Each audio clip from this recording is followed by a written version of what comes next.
As you can see, I'm in a wheelchair. But 2.5 years ago, I was just like most of you.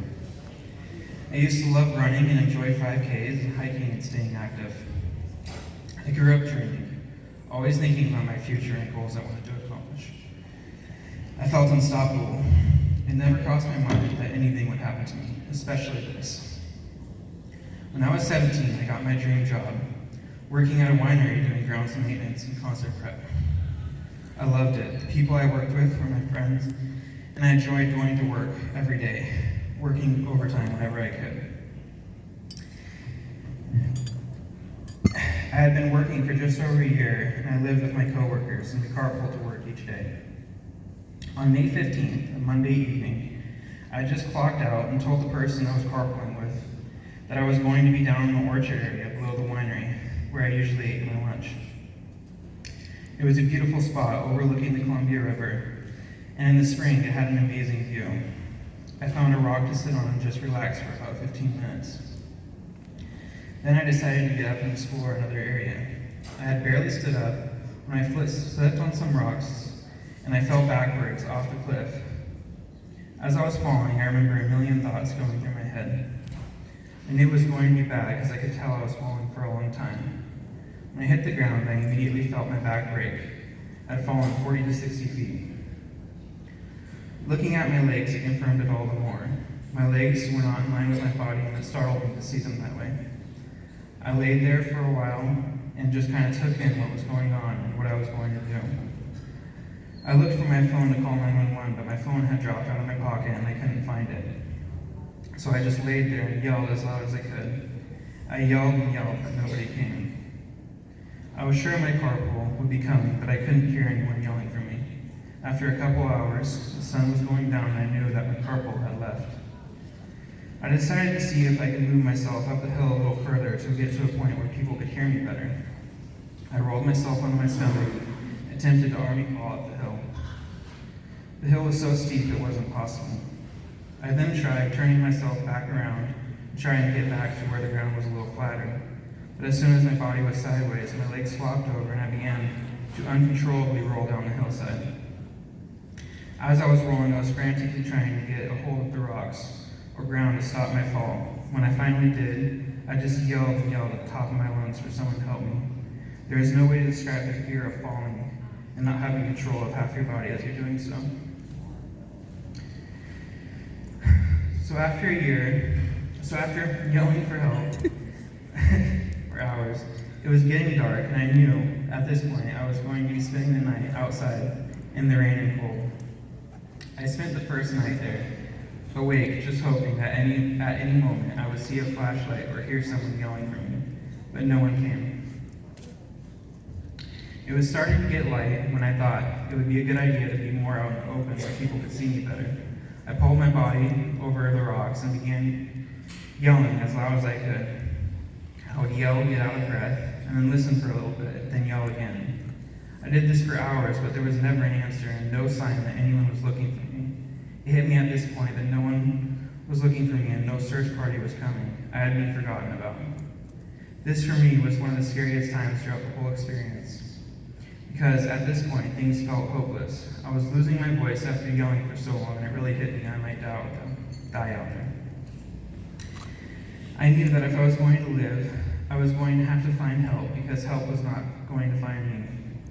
There was a train track below me, and a road that people would drive on to go fishing. Maybe a train would see me. So I began crawling all through the next afternoon and through the next night. 2 entire nights of wind and cold, with a broken back. I was bleeding in multiple places and slowly getting weaker and weaker. I was in a lot of pain, but I wasn't ready to die, so I kept moving. I would pass out from exhaustion and pain, then wake up and continue crawling again. I would think about my family, and I knew that if I died, they would never understand what happened. I had to keep going. I fell on Monday evening, and on Wednesday morning, I was not sure I was going to make it much longer. I had hypothermia. My temperature was 94 degrees. I could feel myself dying, and I knew I wasn't going to make it much further. It hadn't hit me. I hadn't had food or water for 2 days, so I was severely dehydrated. I kept passing out, but on Wednesday morning, I heard the sound of a lawnmower. I looked up and saw someone mowing the vineyard I was in. I knew I had to get his attention. It took a huge amount of effort, and I almost thought he wouldn't see me, but eventually he noticed me laying there. He was understandably shocked as I sighted me laying there half naked and bleeding everywhere. I was half naked because I had pulled myself down the hillside. My clothing had come off, and he kept asking me where my clothes were, but I didn't have the energy to tell him where my clothes were. I just needed help. Soon after, he went away on his mower to call for help, and help came soon. After seeing the ambulance, I knew I was finally safe, and I honestly don't remember much after that until I was in the hospital. After many surgeries, the doctors told me I would never walk again. This was devastating to hear. I had fought so hard to survive, but the life I knew was gone. I had always been a dreamer, and now it was an impossible task to even think about the next day. It changed everything about my life. A lot of people no longer knew how to interact with me, and I lost a lot of friends. For a long time, I was just living on a day-by-day basis. I had nothing to look forward to. It was hard for me to even get out of bed. A couple months ago, Wishing Star heard about me. This was very unexpected and exciting for me. I was asked what my wish would be, and after giving a lot of thought, I decided I would love to meet Elon Musk. I've always been fascinated by him and found him to be an inspiration, but especially since my injury. He is someone who pursues things others say can't be done and doesn't give up when things get difficult. These are attributes I strive to have. I haven't given up hope that I will walk again and will continue to exhaust every single option that will help me. I'm extremely thankful for this opportunity, not only to have the chance to meet Elon Musk, but for being given the chance to dream again, which is better than anything I could have wished for. Wishing Star didn't have to do this for me or for anyone, but that's what they do. They find people who feel forgotten about and give them a reason to dream again. They surround them with support and show them that they no longer have to fight alone. Thank you, Wishing Star.